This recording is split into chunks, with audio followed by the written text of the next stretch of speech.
Welcome to a new edition of the Neon Jazz interview series with Manitoba-based jazz pianist Will Bonness. We caught up with him in November 2020 during the COVID-19 shakedown to talk about his latest 2020 CD, Change of Plans. It's his third release and specifically focuses on contrast, texture, and epic storytelling. These days, along with the music, he is an associate professor of jazz piano at the University of Manitoba. He's been an active member of the Winnipeg, Canadian, and international jazz scenes since his teen years. He's got a lot of mileage. Enjoy the interview. Hey, thanks for taking a minute out for Neon Jazz today. No problem. Good to hear from you. Good to hear from you, man. So let's start off, I guess, with what's going on in this crazy, surreal world of ours. You know, you're releasing an album during a pandemic on the cusp of that pretty momentous election in America, racial unrest, lots of things going on. What's your feeling on the album coming out right now at this point in our history? Well, it's definitely the weirdest time to be releasing an album, but I actually kind of put it off a bit because, everything. But I could only put it off so long, you know. Figured I might as well release it, and I can always record another record later. And release my next record when things are maybe a little more normal. But, you know, everyone's doing everything online anyway, so might as well put the music out. Yeah, I agree. Well, talk to me a little bit about, from a listener perspective, for those that buy this album, download it, experience it, what do you want them to get from this experience?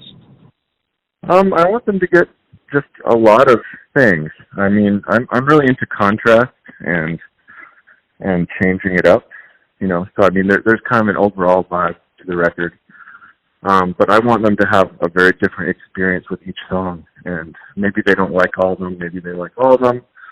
But I really like to have each song tell a very different story from the previous song, and kind of have an overall widely kind of ranging experience for people. Talk to me a little bit about growing up in Canada and how, you know, music and more specifically jazz became your life. Well, I'm in central Canada, which is, you know, it's in the middle of the prairies, and not too many people out here, but there's actually a great music scene, and I grew up around musicians. My parents were musicians, so I was playing piano and taking lessons when I was a little kid. Didn't really take to it for a while, but by the time I was maybe 12, I was playing like a lot of classical music, and you know, I was practicing a lot, and I kind of discovered jazz shortly after that, maybe when I was 14 or so, and I immediately kind of switched over to that being my focus, because I just enjoyed it more, and I just loved the freedom and the history of it, and I just loved the music, and just was my thing. I had a friend who played bass. We kind of made a band, and we started trying to get gigs like right away. So it was just a lot of fun. So what was the first live jazz show you ever saw that made you think, man, this is what I want to do with my life? I wish I could answer that. Actually, I don't know if I've ever tried to. I don't know if I've ever tried to answer that question, so I'd have to think about it. I didn't know who anybody was at that age, so I'd probably. It could be who. What show was profound enough to make you think this is wonderful? This is what I want to do. Yeah, that's what I heard. I wish I could answer it. I just can't remember. Yeah, no, you're fine. That age. Yeah, no, that's cool. That's cool. So, talk to me a little bit about what you like the best about being a musician. It's what I want to do, and even if I was doing something else for a living, I would still want to do this on the side, which would end up taking up, you know, all of my spare time. So it's nice to be able to do it for a living and kind of have that be my life, you know, even though I end up spending a lot of time on admin stuff these days too. But I just love being able to do it all day long. Yeah. So what's the stage like for you? Have you ever been nervous? Are you comfortable? Is it a second home? How do you feel about the stage? About like live performance? Yeah. You mean? Yeah. You know, I've never really had much issue with it. I've always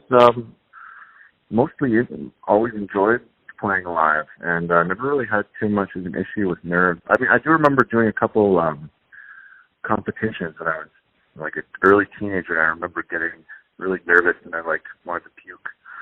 So maybe that kind of trained me to get used to it from a younger age. But since then, I don't remember having too much of an issue with it, and I just enjoy going. And that's another thing I like about playing this kind of music, because it's not like everything is set in stone that you're going to do. So I don't get too nervous about it, because like there's only so much you can screw up a little bit, and it doesn't really. In this time where we don't have live music, are there any really magical moments, really profound memories that you've had on stage that you harken back to now during this absence of live music? I mean, a lot. Just anytime I go to New York and get to play there with people, it's just the best.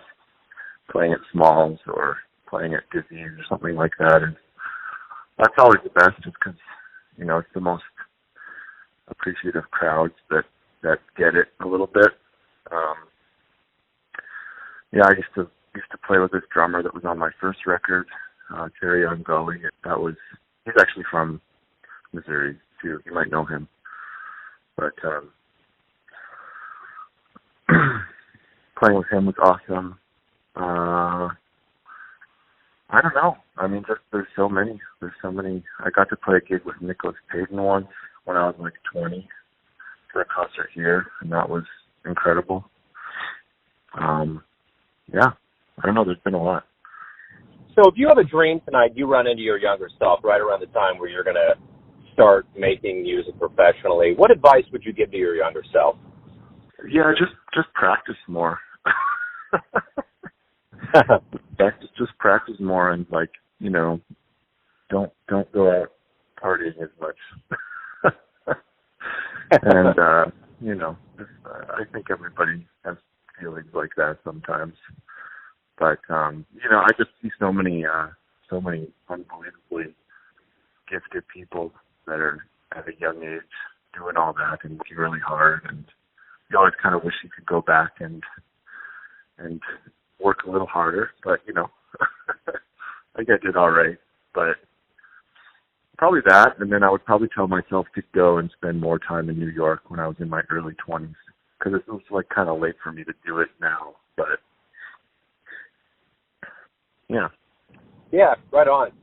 So when we do return to the live music after COVID's done, what do you hope both the audience and the musician gets from this time away from live music?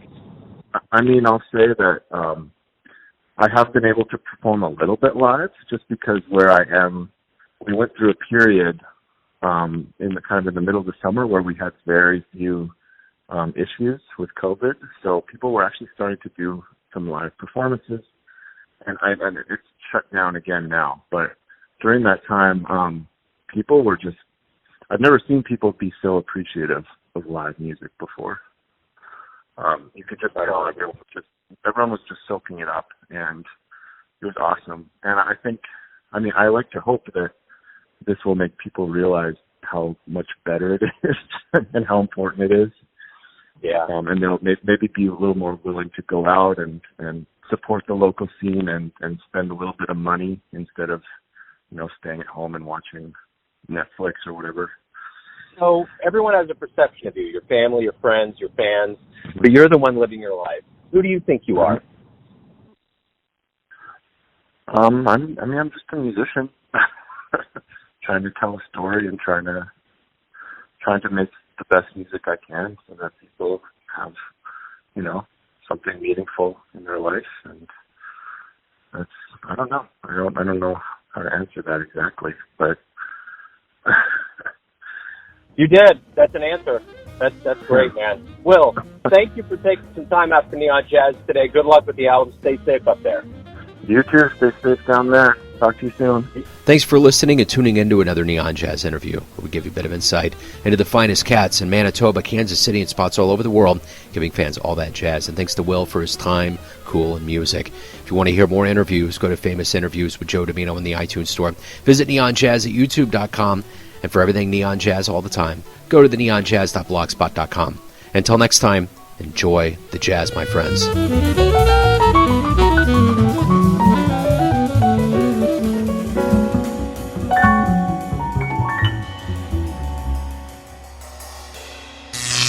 Neon Jazz.